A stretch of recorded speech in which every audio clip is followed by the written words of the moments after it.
Stand up, just say it nice and loud. Oh, you would love my friend Jill. She actually rescues lions.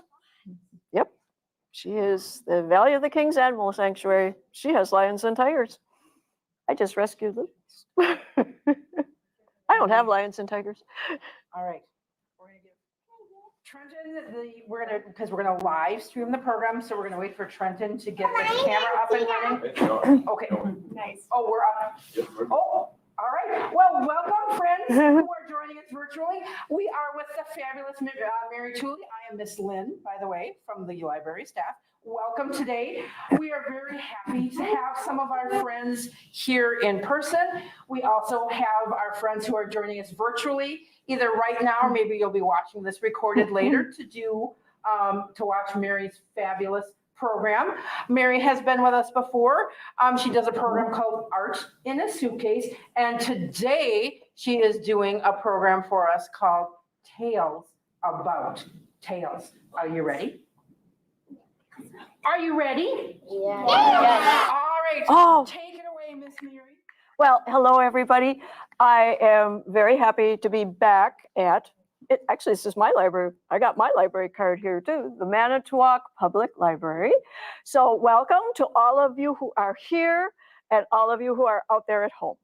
So today, well, we should start by saying the summer reading program for all the libraries across America are Tales About Tales.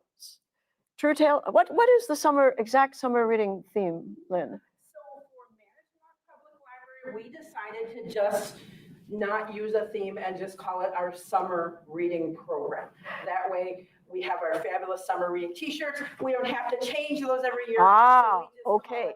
Summer reading. Because a lot of Tales About Tales are happening all over America.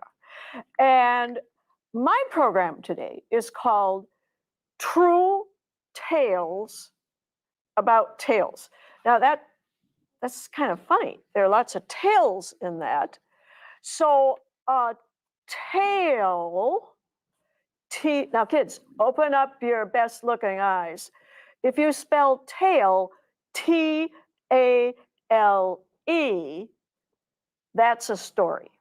So I'll be telling you some stories today about T-A-I-L. A tail spelled this way is the part of an animal sticking out of the back of the base, the bottom of its back. So today is a tale about tales. And everything we're doing today, all the things we're talking about, are true because this is science, and science is true stuff. We don't get a tail. People don't have tails. I want you to imagine an animal with a tail. Mother Nature doesn't give animals of any kind parts that don't have a purpose. So if you're an animal with a tail, there's a reason the animal has it. So what I want to ask you is, now think hard, kids. And the kids at home think hard too. If you had a tail, what is it good for? What could you do if you had a tail? Think hard. What is it good for? Go for it. That is a great one. If you had a tail, it is much easier to balance. Now, I have to tell you, kids, I never bring real animals to the library because real animals really don't like car rides on hot days coming to the library. And I'm an animal lover. But we've got a lot of animals to look at. And this kitty, this puppet kitty, has a beautiful tail. I was telling you before the program, I have a lot of kitties at home, and they have their own apartment in our house. And on the ceiling of their apartment, my husband has built walkways out of 2x4s, boards. And these boards are very skinny. And our cats can jump up onto those boards, and they walk along those boards just like it's a freeway, and their tails are straight up, and that tail is used for balance. So that was a great answer. But there are a lot of other things you can do if you have a tail. So think hard, kids. You got another one? What are you thinking? Hang upside down from your tail? You are absolutely right. Some animals with tails, now a cat can't do that, but some animals, and I'll show you one later, can use their tail to hang upside down and do all other sorts of tricks, just like they're a fabulous gymnast with their tail. Think a little bit harder, kids. Let's see if you can think of one more thing that a tail would be good for. Go for it, honey. High jumping. How would that help? Yes. You know what? A deer uses its tail for something, and it jumps high, and that tail is straight up. And we're going to be talking about that real soon. So that was a good answer. I'll explain it a little more. Does he have one too? Yeah, maybe I think that would be balanced. Now, kids, I did the same thing I asked you to do. I sat down and I tried to think. First, I tried to think, just like I asked you. How many things can a tail be used for? And then after I made my list of things, I went on the computer and I searched some more. And open up your ears. I found 12 things a tail is good for. That's a lot. First one, he said, hanging out. You can hang out by your tail. The second one is, and especially the boys do this, they show off with their tails. Who do you think they show off to? Boys, you're an animal with a tail. Who are you going to show off to? Yeah, you got it. It's a girl, isn't it? Yeah, it's a girl. Okay, now here's one that is just a wonderful use for a tail. You might have seen your cat or dog do this. I have my fox here. When it's very, very cold, and fox live often in cold climates, they'll curl up in a ball, they'll take their tail, and they'll cover their face. You can use your tail to keep warm. Their noses don't have fur on it. The nose would get frozen, but the tail over the face can keep a fox's face and nose very warm. And a lot of animals do that. You curl up to stay warm too. On a cold day, you curl up in a ball, tail over the nose, you stay warm. Okay, the next one, you've already told us, stay balanced. Okay, you can guess this one. This one is real easy. Think of a cow standing in a field. She's getting really hot on a hot day, and there are all these things that are bothering her. And what is she going to do? Her tail is a fly swatter. And I think horses do that too. And it's a great fly swatter. Okay, now this one is crazy.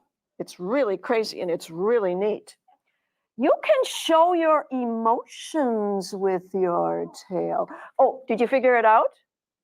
Okay, why don't you tell everybody, because I love it when you kids show how smart you are. What can you do to show your emotions with your tail?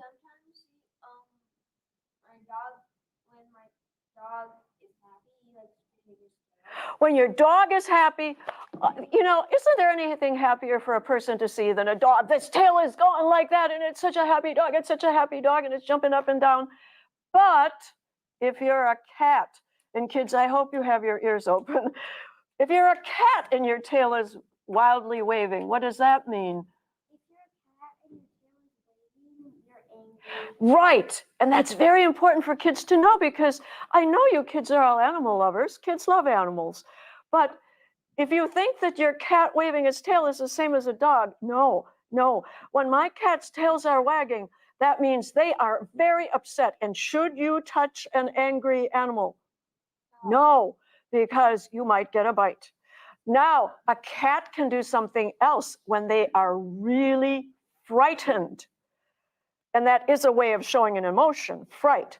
When a cat is really frightened, what do they do with their tail? They are thrashing it back and forth when they're angry, but if they're really frightened, why don't you tell the kids? They can make the hair on their tail, which is lying flat, they can make it all stand up, and then the tail looks. The tail, well, my cat's tails are about this size, but if they're frightened by a dog or by anything, the tail can look about that big around because all the hair is sticking out. If the dog is going after the cat and all of a sudden, whoa, the dog says, I thought that was a little cat with a little tail, and all of a sudden this tail is huge, it might frighten off an animal. So they can do it to scare off an animal, that big old tail. They can also use their tail to trick enemies. That would be a way of tricking an enemy. And some animals, and we're going to talk about this later, can use their tails to sting you. So you can have a tail that's a stinger. Here's a weird one. Kids, I can tell you're smart. You're sitting here stuck. Good listeners. Good listeners are smart kids.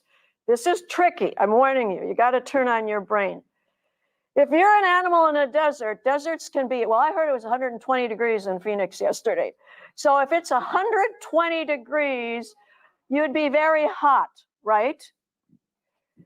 This stuff on your body is fat. This stuff under your skin is fat. One of the things the fat does is it keeps you warm. It holds your heat in. So if you go out on a cold day, you want fat to keep you warm.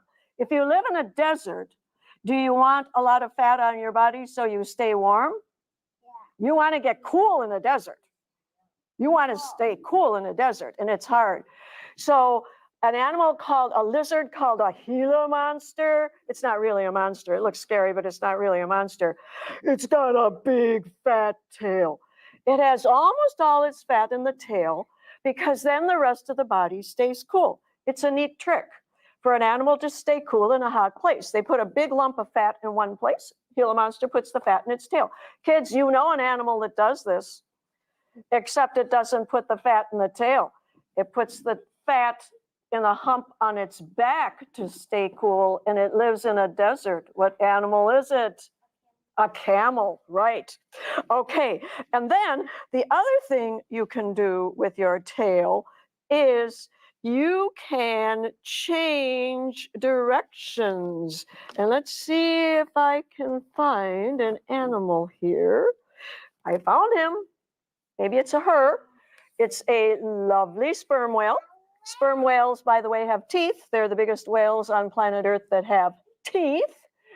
And they and other whales use their tail to get places. They flip that tail up and down, and that propels, that means it makes them go forward. And fish use their tails to change directions. They use them like you would call it a rudder. So hanging out, showing off, keeping warm, staying balanced, showing insects, showing emotion, signaling danger, tricking enemies, stinging enemies, storing fat, getting places, and changing directions. Those are all things you can do with the tail. And we don't have one, and we miss out on all of that. Question? I don't have a question, but I also knew this about a lizard. He can break his tail off. Hang in there. We'll talk about that. You are on top of this program. I love it when we have kids who really love animals. We'll talk a little about more of that in a minute. Okay, now what we're going to do is we're going to play a game. It's riddles. I'm going to see if you can guess about 5 animals.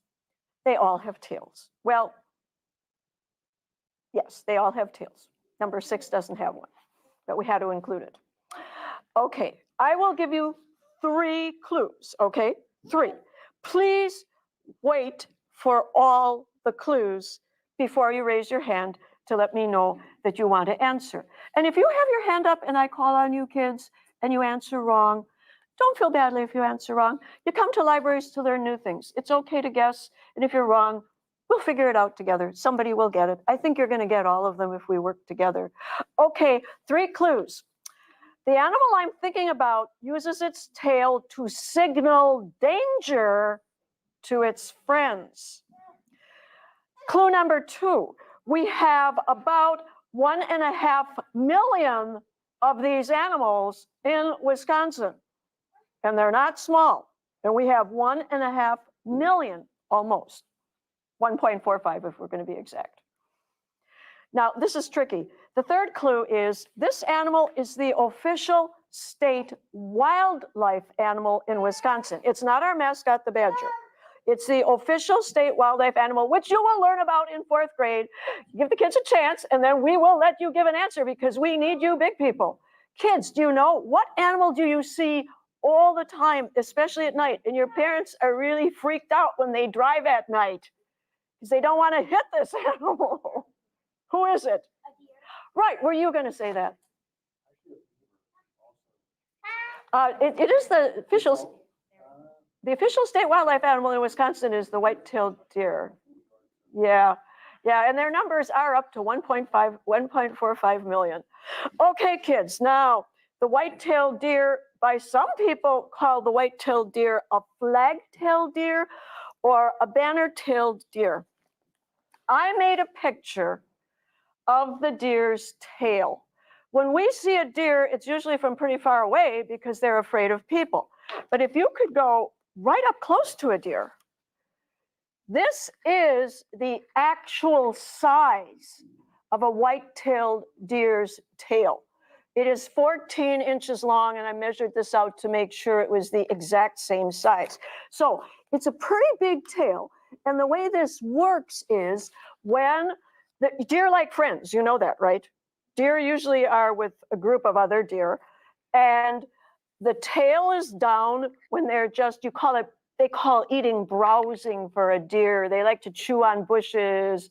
They like to kind of keep their head up and munch on shrubs and things. But when danger comes and one deer spots danger, up goes that tail. It's like a white flag, and they wave that tail as a signal to the other deer in their herd, run away, there is danger. A lot of other animals want to hurt the deer. I mean, a hunter kills the deer because people need food. People need food. So they run away from hunters. They run away from wolves because wolves get hungry and they need food. So the deer's signal is wag that tail. And deer like to come out at night, at dusk, and start eating, and they're out all night. You know how I know they're out all night? Other than the fact that they're always running in front of our cars, I find their prints in the morning all through my yard. We don't hear them, but I know they're there because there won't be footprints in my driveway when I go to bed, and when I wake up, it's all full of footprints. So I know they're there, and they're out looking for food. It's easy to tell the boys from the girls. Who can tell us, how do you tell the buck, the dad, from the female, the doe? How do you tell them apart? The bucks have antlers and females. Right, and you, honey, you gave the exact right word. You're a good science girl. They have antlers. Antlers aren't horns. An animal that has a horn, like a rhinoceros has a horn stays on that animal for its whole life. It never falls off. It's there forever, permanently.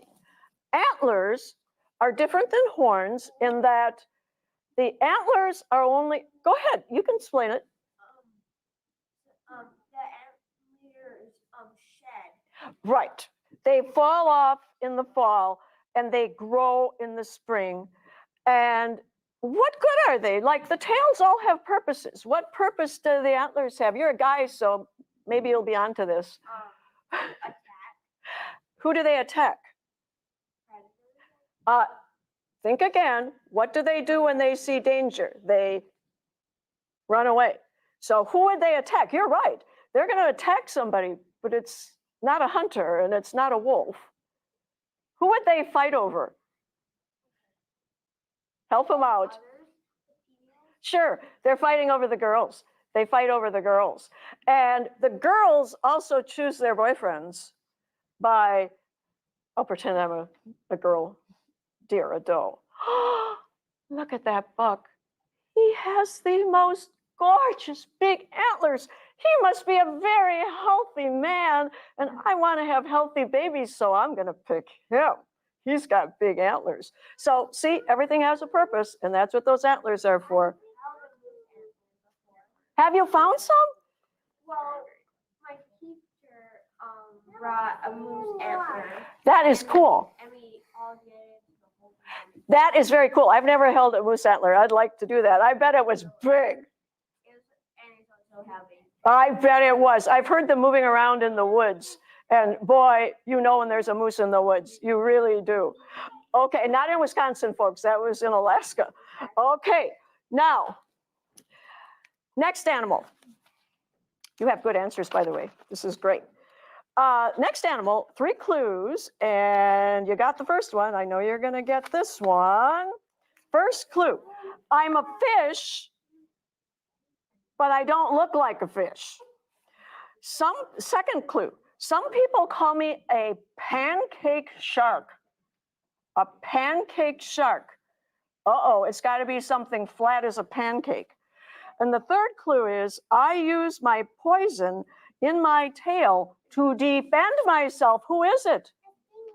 It is. It's a stingray. And where is my stingray? Stingray, where are you? I know you're in here somewhere. Here you are. Ha, my stingray. Okay, a stingray is a fish. It doesn't look like a fish, but it is truly a fish. These would be its fins. They're just enlarged. And instead of swimming like this, it looks more like an angelfish if you hold it this direction, but this is the way they go, this way. They have a long tail. In the tail, there is a stinger. Some people call it a barb. We'll call it a stinger. The stinger is made out of the same stuff your fingernails are made out of. They don't have any feeling in their stinger, so you could cut the stinger off or they could break it off and it wouldn't hurt. And guess what? It would do the same thing fingernails do. It just grows right back. And they only use their stingers to protect themselves. And that surprised me a little bit. I thought maybe they also use their stinger to get their food. You know, how a spider will use its fangs to poison its food and get its food. Nope, they don't get their food by poisoning it. That stinger is only to protect themselves. Some stingrays are as big as your bed, as big as a twin bed. Some stingrays, the smallest ones are about this size, about 7, 8 inches across. So they come in all different sizes, they come in different colors, and none of them want to hurt you. Did you all hear that? You do not have to be terrified of stingrays. In fact, people who like to do a lot of diving in warm water where stingrays like to hang out, they hang out in shallow, warm water. Divers know that you're perfectly safe swimming with stingrays. Even if they're great big stingrays, you're going to be safe. When a stingray stings a person, it's an accident. It's defending itself. Now, if you did something very not smart, if you weren't a good person, and I know you are good people, but if you were mean and you picked up a stingray and started shaking it, it would think you were trying to hurt it, and you would get stung. But if you leave it alone, it will leave you alone. And divers do a really cool thing when they're hanging out in shallow water. It's a good thing for kids to know about.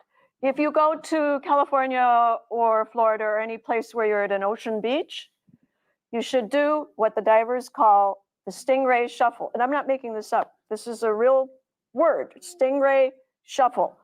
Instead of playing in the water in the beach, you know, and walking like this, you know, with lifting your feet, you should always shuffle.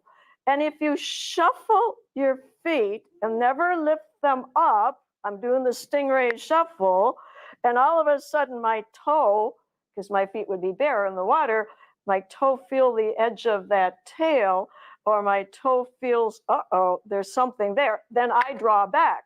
If you're just marching around, not looking where you're going, and you do that, what's going to happen, kids?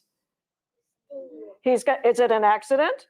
Yes, it's an accident. I accidentally stepped on it, and the stingray defends itself.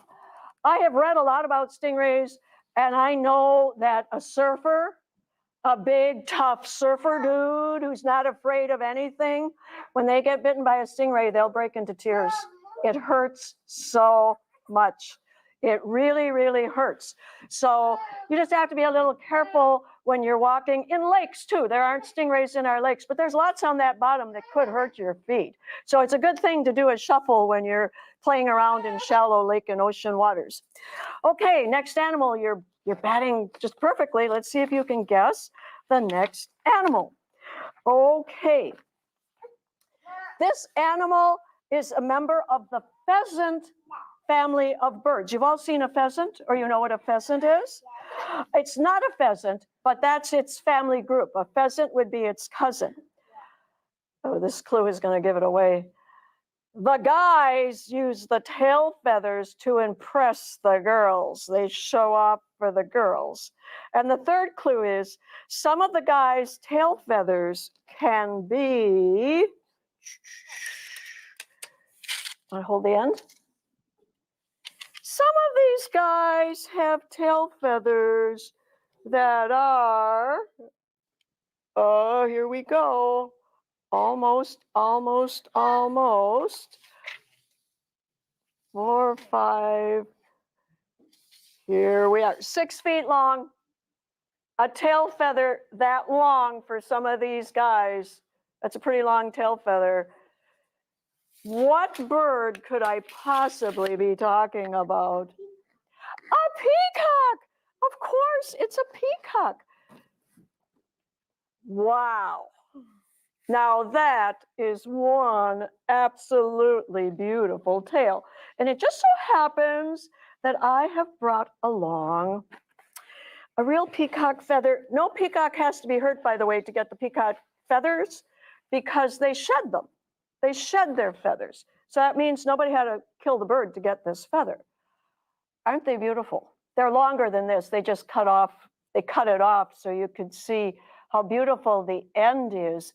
And when the light shines on this piece, which you call an eye, it sort of glitters in the sunlight, and they're just beautiful, beautiful feathers. Okay, now, there's actually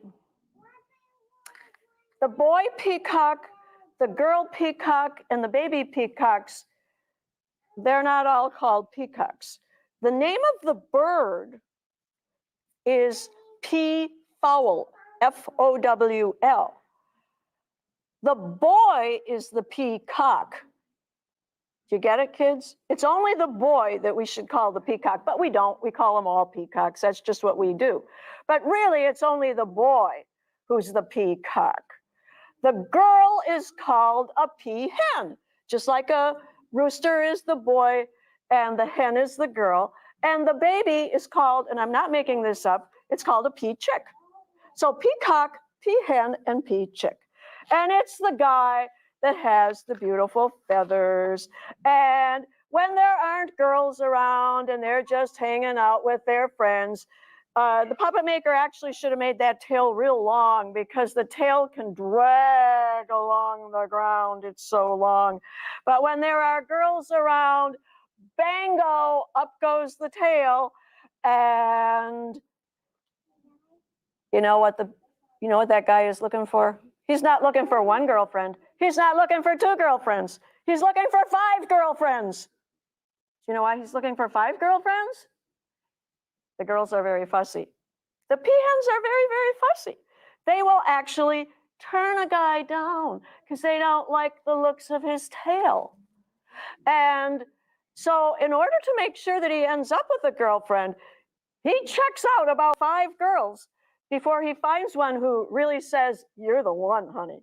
So he also does something else to get a girlfriend. And it's pretty cool. I've never seen him do it. I've just read about it, and I love to see him do it. When they put their tail up, they can shake their tail 26 times a second. So that whole tail is shaking, and it makes a big rattling noise. And the girls' brains just go nutty when they hear that rattling noise. So they do all that to impress a girlfriend, and they have to try a lot of girls before they actually get that girlfriend. And I want to show you one more thing about peacocks. It's really, really pretty crazy. A peacock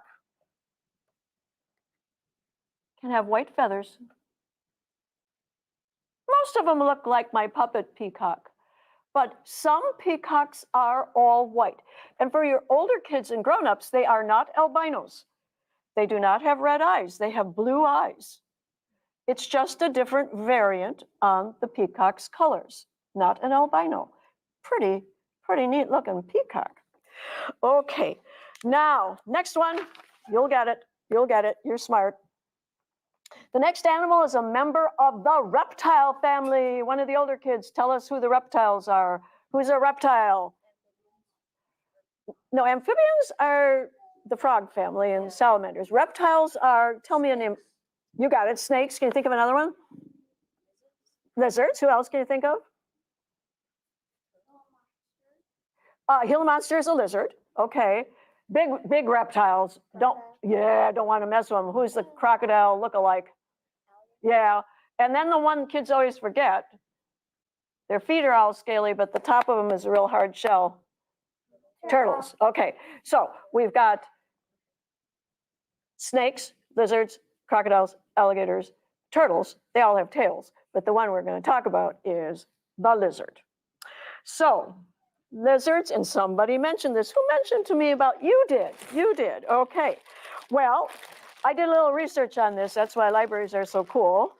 And did a little research, and this is 13 out of 20 kinds of lizards. So you got 20 different kinds of lizards, like iguanas, Gila monsters, anoles. You got all these different kinds of lizards, but 13 out of 20 have the tail that breaks off. So here we have a predator. Let's say it's a dog. Dogs love to chase lizards. Oh my gosh. The dog is chasing the lizard. Uh-oh, I'm going to go play with this lizard. I'm going to get this lizard. The dog bites the tail. Tail breaks off. Lizard runs away. The tail's on the ground. And you know what that tail does? Even though it's snapped off and lying on the ground, it flips around for about a half hour. Yes, like a fish. It flips around. The dog or the predator is distracted, is playing with the tail. In the meantime, the lizard, this is a gecko, a kind of a lizard, the gecko runs away and saves its life. Now, I was very curious about this because obviously our parts don't grow back, right? We lose something, it's gone. How does that work? Well, it's not exactly magic, kids. If you're a small lizard like a gecko, it takes a whole month for that tail to grow back. It will grow back, but the new tail, well, it doesn't quite look like the old one, and the old one had a bone in it, and the new one is made out of cartilage, which is this kind of wiggly stuff in your ears and the top of your nose. But it will grow a new tail, and something else really weird can happen. Let's say, could you hand me the tail, honey? Could you hand me the tail, please? Thank you very much. If the tail breaks, but it doesn't fall all the way off, and then it sort of heals itself. Sometimes scientists have actually seen lizards with two tails, because sometimes it grows a second tail and the first tail repairs itself, and then you have a lizard with two tails. And once someone even found one with three tails. I don't think anybody's found one with more than three, but that would be pretty weird to have two or three tails. But some lizards can do it. If you're a big lizard like an iguana, and by the way, kids, don't ever, ever talk your parents into buying you an iguana for a pet shop, because I was at a middle school one time, and we had an iguana in the classroom that was 5 feet long. It was a kid's pet, and pet stores don't tell you. They can be as long as 6 feet when they grow up. And the science teacher took pity on the family and adopted the 5 foot long iguana and kept it. Because what are you going to do with a 5 foot iguana in your house, right? An iguana, a big lizard, and they get really big. When their tail breaks off, it takes a year for an iguana to grow a new tail, but they do get it. They get their new tail. Okay, now, this is the last animal with a tail. This is so easy. You're going to get it. This animal is a mammal. By the way, are there any mammals in this room? Yes? Who are they? You're right, it's us. We're mammals too. This animal is a mammal. Second clue, we use our tails like a fifth hand. In other words, they've got 2 paws, they've got 2 feet, they've got feet that hang on to stuff, they got paws that hang on to stuff, but they have a tail that's as good as a hand. The tail could pick a banana. That you can hang from your tail, so it must be, say it all together, it must be a monkey, and it is a monkey. Now, the puppet maker made a giant mistake here.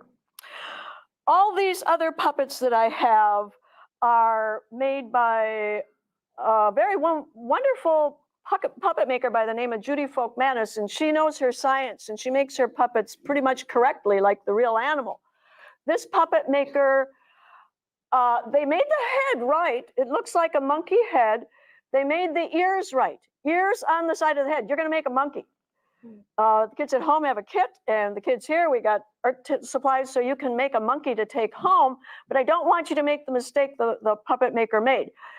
The head's a circle, the ears are half circles, the nose and mouth looks like this, small eyes, but the arms, the legs, and especially that tail are all wrong. Who can raise their hand and say, if you're using your tail like a fifth hand and you live up in the trees and you swing around the trees, what should be different about the tail and the arms too? Oh, it should be much, much longer. It should be at least twice as long as this, and maybe even a little more, because it has to be at least 2/3 the length of the whole body of the monkey. And the legs on here aren't long enough, and neither are the arms. So there is a big old science word, which I just hope you can learn it, because it's such a cool word. The tail is called, on a monkey, a prehensile tail. Can you say prehensile? Prehensile. That means it acts like a hand. Oh, I'm going to grab onto that branch. Just like if we had monkey bars, we could hang on to the monkey bars with our hands and swing. Well, they can hang on with their tail. It acts like a hand. Other animals can have prehensile parts too. It doesn't have to be a tail. A giraffe has a prehensile tongue. It can curl around leaves and pull them off the tree. In other words, the tongue acts like the fingers on a hand and pulls off the leaves from the acacia tree. So this case, it's a prehensile tail. All it means is the tail acts like a spare hand. Very cool. Now, I only got one left, and we're not even going to talk about it for more than a second because we're all done, and you've been great listeners. 3 clues. First clue. I have a nice long tail when I'm a baby, but I lose it when I grow up. All gone when I grow up. Clue number 2. I live both in water and on land. I'm an amphibian. And the third clue, I love to hop around on land after I lose my tail. Who is it? It's not a bunny. That's a good guess, but it's not a bunny. It's got to be a frog, because frogs start out life, you know how they start out life, but what are they when they hatch out of their egg in the pond? You got to say it real loud so everybody can hear. A tadpole. Thank you for telling everybody. Such a smart group. How nice. Young and old, all smart. Must be Manitowoc kids, smart kids. Okay. So mom lays some eggs, and out of those eggs hatch tadpoles, and they're all tail. So much tail, and the tail helps them change direction and swim forward. Forward, turn, okay? And then what happens is, and by the way, kids, tadpoles, if you go looking for how many of you have found tadpoles? How big are they? Show us with your finger. Yeah, they're so small, kids. You can look and big, and then the tail is like really skinny. yeah, they're really teeny. When they first hatch, they are really, really teeny. So don't look for something that looks that big. You're looking for something that's so teeny you can hardly see it. And then after they grow a little bit, they make their back legs first, and then they make their front legs, and then their tail does not fall off. It doesn't fall off. It just gets absorbed into its body. It's gone. And then tail's all gone, and out they come in their frog. And that's the end of the tails. That's it. Come to the library and get all sorts of good books about all these animals and a whole lot more. You got them, right? You got those books. Absolutely. We have You got those all books. kinds of books about some of the fabulous animals that Miss Mary has shared. Let's say thank you to Miss Mary for her wonderful presentation. Thank you for joining us virtually if you are watching at home.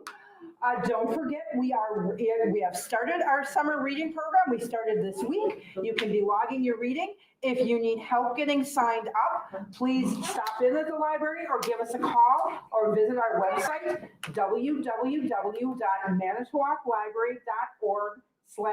www.manitowoclibrary.org/SRP. We'll see you again real soon, folks at home. And we're going to sign off.